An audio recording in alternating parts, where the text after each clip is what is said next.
कभी कभी कोई उम्र में आपसे बहुत छोटा होता है, पर बहुत बड़ी बात सिखा जाता है। आप किसकी बात कर रहे हैं भाई? कौन है वो सब भूल जाए, लेकिन ये बता जो बात की वो समझ आई कि नहीं।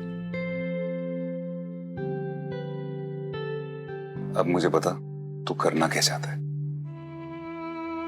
बनना क्या चाहता है, क्या काम करना चाहता है, छोटा बड़ा जो भी है अपने भाई के साथ शेयर कर। मुझे समझने में मेरी मदद तो कर, बता।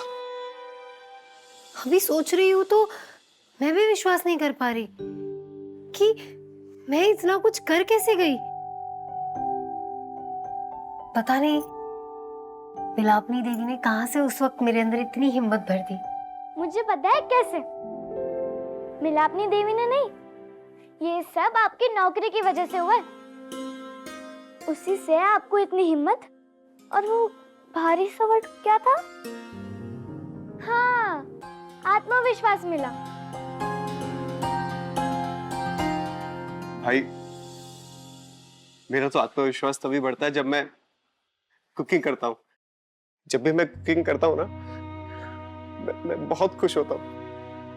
आपको पता है भाई, जब लोग मेरे खाने की तारीफ करते हैं ना, मेरा बना हुआ खाना चाव से खाते हैं, उसका फीडबैक देते हैं, तो मुझे एक अलग सा किक मिलता है। वो किक मुझे किसी और काम से नहीं मिलता भाई। पर मैं समझ सकता हूँ भाई, ये इम्पॉसिबल है।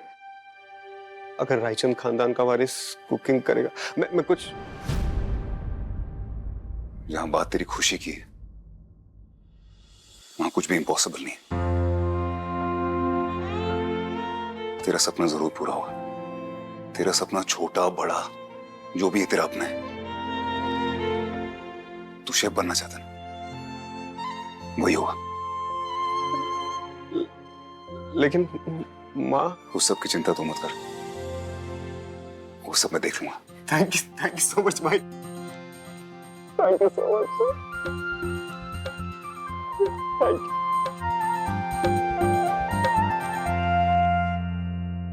अब के देवी लाई कुल्हाड़ी लोहे वाली, तो लकड़हारा उसे देखकर हुआ बहुत खुश। लकड़हारे को सोने चांदी की नहीं,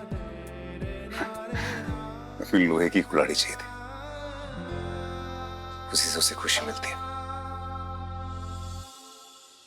वो कौन सी कहानी थी दीदी? चूहे और शेर वाली। आपके साथ भी ऐसा ही हुआ, जैसे उस दिन देव सर ने शेर बनके आपकी इज्जत की 12 की ढेर होने से बचाई। आपका कोई हक नहीं बनता कि आप किसी के भी साथ इस तरीके से बात करें। आपने जिस तरीके से इस लड़की के साथ बात की है, I'm sorry, that's not good. मैं देव रायचंद ग्रुप ऑफ कंपनीज का मालिक आज इसको एक जॉब ऑफर करता हूं। और आपको जॉब दिया और अब चाहिए मैं? हाँ, जैसे सर के आसपास बिछे जाल को आपने काट के उन्हें बचाया। सच्ची बोलो दी, जब से देव सर सीन में आए हैं तो आपकी लाइफ में कितना कुछ बदल रहा है। बदल मतलब अच्छे वाला। पगली फिल्म दी से सुपर दी बनते जा रहे हो आप तो। कभी सोचा नहीं था कि छोटे बच्चों वाली कहानी बड़ों की सोच बदल सकती है। यदि तुमने आज मेरी सिर्फ सोच नहीं, बल्कि जिंदगी को देखने का नजरिया बदला है। हाँ, लग तो मुझे भी रहा है कि मैं बदल रही हूँ। सब अच्छा हो रहा है। Thank you Dev sir. Thank you.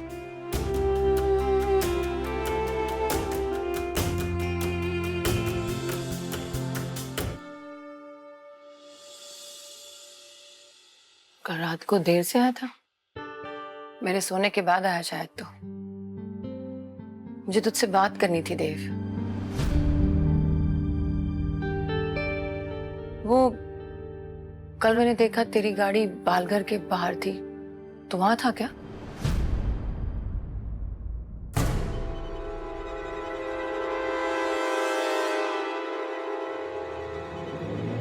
नहीं, मैं नहीं था, वो मनोज था गाड़ी लेके वहां।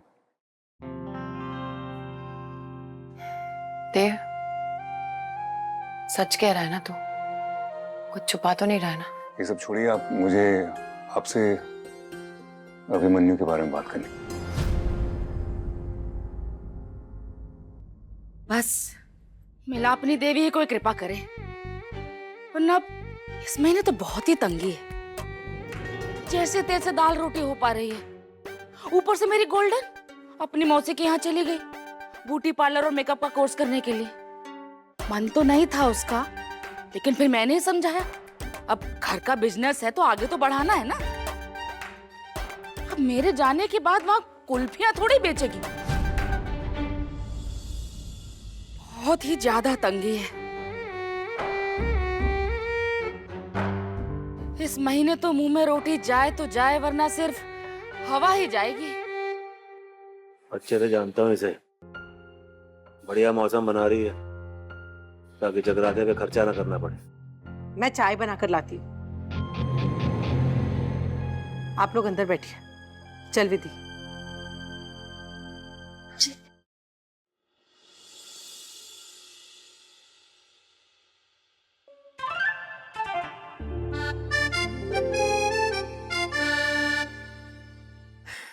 नहीं, अगर अभी को तुम्हारी तरह अपने पिता का सपना पूरा करने में कोई इंटरेस्ट नहीं है, तो वो घर बैठे किसी के वहां जाके कुक की नौकरी?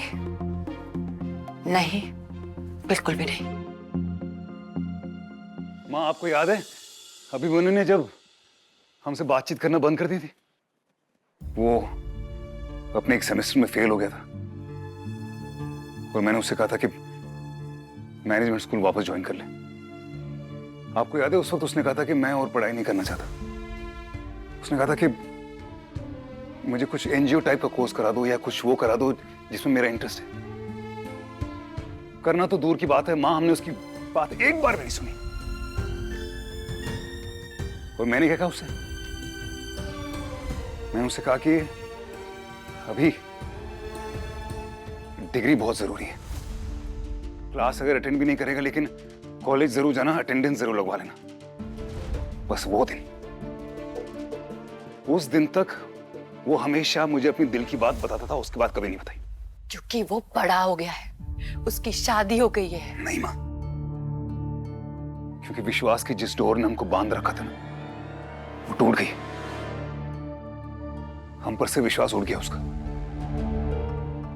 मां, हम कभी अभी को खुश कर ही नहीं पाए। हम समझ ही नहीं पाए उसको चाहिए क्या। देव, हम उसका कभी बुरा तो नहीं चाहते थे ना, तो ये सारी कहानी में हम कहाँ गलत है? हमारा क्या दोष है? है ना मां, है। हमने उसकी खुशी को नहीं समझा, हमने समझा ही नहीं कि वो करना क्या चाहता है। और हमको पता नहीं क्यों लगता था कि उसके सपने बहुत छोटे। देख, तू क्या बोल रहा है ना, मेरी कुछ समझ में नहीं आ रहा। मुझे इतना पता है कि हम फेल नहीं हुए हैं देव। फेल वो हुआ है अपनी कमजोरियों की वजह से, और अभी भी कुछ नहीं बिगड़ा है। अभी भी वक्त है वो अपने परिवार के प्रति अपनी जिम्मेदारियां निभाए। नहीं मां, नहीं। हम अपनी मर्जी उस पर क्यों थोपे, क्यों जबरदस्ती करें उस पर? उसका अपना दिमाग है, वो कुछ करे ना अपने हिसाब से। मां, हमें अभी को समझना बहुत जरूरी है, वरना आपको पता है ना क्या हो जाता है आजकल लोगों को। डिप्रेशन में आ जाते हैं। हमें शुक्र मनाना चाहिए वो जान नहीं दी उसने अपनी। और प्रिया के साथ उसका कैसा रिश्ता है आप जानते हैं। उसकी शादी ऑलमोस्ट टूटने की कगार पे आ चुकी है, और ऐसे ही रहा तो टूट भी जाएगी।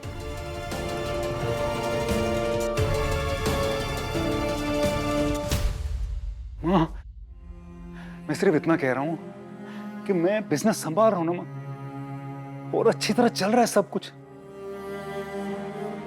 तो मैं अपने भाई बहनों पर प्रेशर क्यों डालूं? क्यों नहीं वो खुले आसमान में खुले परिंदों की तरह उड़ सकते मां? लेकिन देव, तेरा क्या? तुझे भी तो शादी करनी है, अपनी जिंदगी की शुरुआत करनी है, अपनी लाइफ सेट करनी है। मां, मैं खुश हूं। मेरी जिंदगी जैसे भी है मैं बहुत खुश हूं एंड यू नो इट। और आप अगर मुझे और खुश देखना चाहते हैं ना तो फिर अभी को वो करने दीजिए वो जो जेन्युइनली करना चाहता है, जिसमें उसका इंटरेस्ट है। क्योंकि अगर वो खुश नहीं रहा ना माँ तो मैं खुद अपनी नजरों में गिर जाऊंगा। प्लीज प्लीज, मेरी सारी मेहनत पर पानी फिर जाएगा, प्लीज। माँ, आप बिल्कुल परेशान मत होइए माँ। किसी को भी नहीं पता चलेगा कि रायचंद खानदान का लड़का ये कुक की नौकरी कर रहा है। ये काम मैं सिर्फ अभिमन्यु बन के करूंगा माँ। उसकी जरूरत नहीं पड़ेगी, वो मैं संभालूंगा।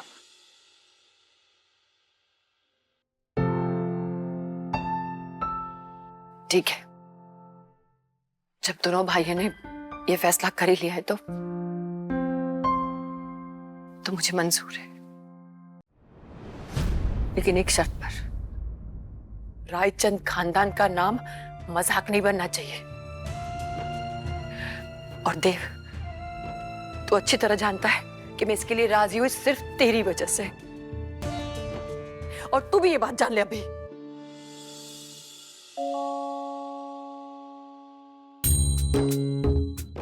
थैंक यू सो मच माँ। थैंक यू भाई।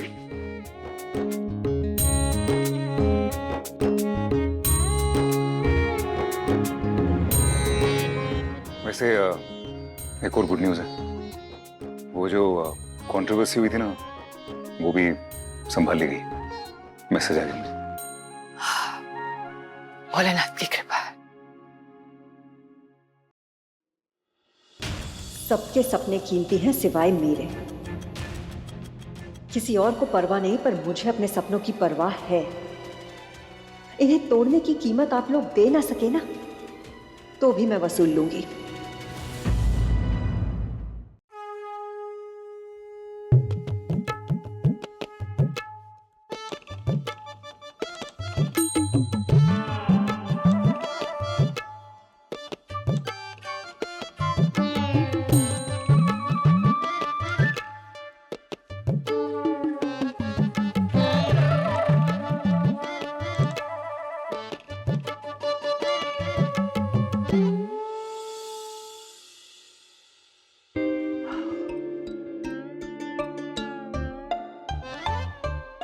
अब निकले? वो तुम्हें नया पर्स भी लेना है ना? चलो भाई, चला जाए। अरे क्या हो गया? देखो कुछ हो गया। आराम से। इधर आ, इधर आ। ठीक है तू? हाँ? पानी पिएगा बेटा?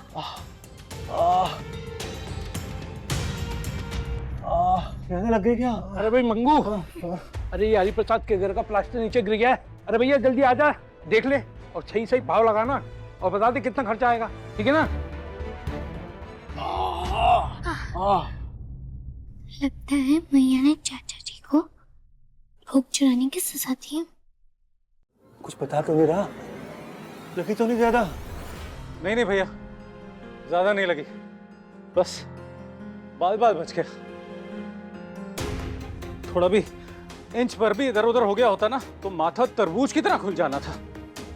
बस मैया के आशीर्वाद से बच गया। ऐसे कैसे कुछ भी नहीं हुआ? पूरा प्लास्टर सर पे आ गिरा, कोई अंदरूनी चोट हुई तो क्या पता? अरे कोई एम्बुलेंस को फोन करो, भर्ती करवाना पड़ेगा। अरे भाई चीर फाड़ होगी और पता नहीं कितना पैसा खर्चा हो जाएगा। ज्यादा लग गई है क्या बेटा?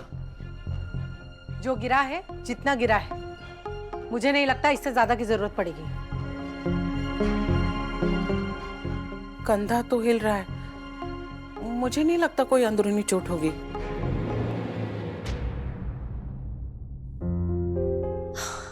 पापा, मुझे ऑफिस के लिए देरी हो रही है, मैं चलती हूँ। चाचा अपना ख्याल रखना। हाँ? हवेली की दीवारें एकदम भुरभुरी हो रही हैं, मरम्मत करवानी पड़ेगी इसकी अब। हाँ, तो जो लोग इस हवेली को पुश्तैनी हवेली बोल के बार बार हक जमाते हैं, उन्हें भी तो इसकी मरम्मत में हाथ बटाना चाहिए।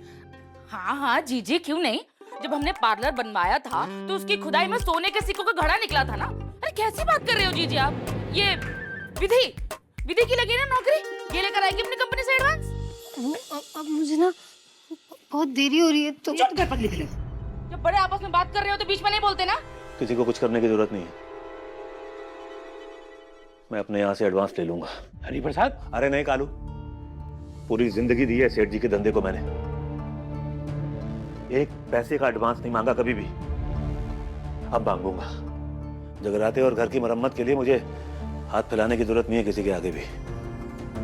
और रही बात विधि के पैसे की, मेरी बच्ची का पैसा उसका अपना है, उसमें से एक पैसा नहीं लूंगा मैं।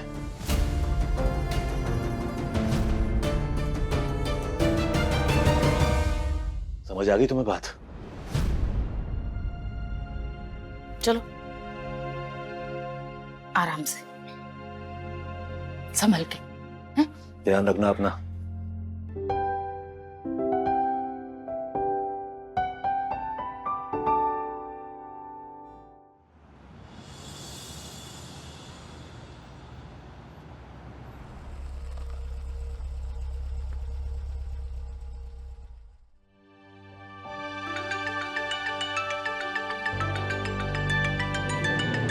अम्बा,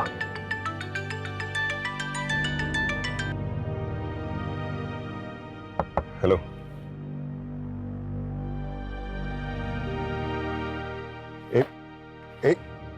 एक मिनट। डोंट वरी देव, उस लड़के को अखबार पहुंचाने के बहुत सारे पैसे दिए गए हैं। तुम सिर्फ अखबार खोलो और देखो। ये क्या है अम्बा? देव, मैंने 15 साल इंतजार किया है, तुम एक पल भी नहीं कर सकते? अखबार खोलो और देखो। Page number 5, right hand top most column, वो न्यूज़ पढ़ो। कल बिजनेस जगत में एक चौंका देने वाली खबर आई। मशहूर बिजनेस टाइकून अशोक मेहता की बेटी और उत्तराधिकारी अंबा मेहता ने अपना सारा बिजनेस इंदौर में लाने का फैसला किया। रातों रात हुए इस फैसले से बिजनेस जगत में कई सवाल खड़े हो रहे हैं। Amba, what is this? तुम्हें तो पता है ना मुझे सरप्राइजेस कितने पसंद है, और खास करके जब वो सरप्राइजेस तुमसे जुड़े हो। मुझसे क्यों? अरे शहर तुम्हारा, दिल तुम्हारा, मुझे बस थोड़ी सी जगह चाहिए। अंबा, बिजनेस का बेस दूसरे शहर में शिफ्ट करना मेरे ख्याल से एक बहुत बड़ा रिस्क है। रिस्क से तो वो लोग डरते हैं ना जिनमें दर्द सहने की ना ही आदत हो और ना ही ताकत। मैंने तो हमेशा अपने दिल की सुनी, फिर चाहे उसके बाद दिल टूटा ही क्यों ना हो। इस बार भी वही करने वाली हूँ, लेकिन इस बार दिल टूटेगा नहीं, खुशियां मनाएगा, क्योंकि इस बार ना ही मैं रुकने वाली हूँ और ना ही हारने वाली हूँ।